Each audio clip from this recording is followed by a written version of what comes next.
Good morning সবাইকে, আবার একটা নতুন মিনি ব্লগে সবাইকে স্বাগত। ভিডিওটা ছিল অনেক আগের দিনের জানি, কিন্তু এখন ভিডিওটা ছাড়ছি। তো দুপুরে একবারে সকালের পর দুপুরে লাঞ্চ করতে বসে পড়েছিলাম, কারণ মাঝখানে কোনো ভিডিও করা হয়নি। হ্যাঁ, আর ইগনোর মাই ভয়েস, কারণ আমার শরীরটা খারাপ হয়েছে, তাই বারবার আমি আমার নাক টানছি। উঠে দেখলাম আমাদের বাগানে ওখানে আম গাছে মা কী যেন করছিল, মানে আম পাড়ছিল। তো আমি সেটা দাঁড়িয়ে দাঁড়িয়ে দেখছিলাম। হঠাৎ দেখলাম আস্তে আস্তে আকাশে মেঘ করছে।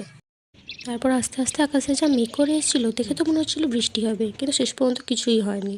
তাই জন্যে আমরা সবাই রেডি হয়ে মামার বাড়ি যাচ্ছিলাম। আর এটা ছিলাম আমি আর দোয়েল। তো দূরে পাগলামি করছিলাম ক্যামেরার সামনে দাঁড়িয়ে। তারপর এটা দেখলাম আমাদের মানে এখানে কালী পুজোর পরের দিন ফাংশান হয়, সেখানকারই লাইট দেখা যাচ্ছিলো বাড়ির এখান থেকে।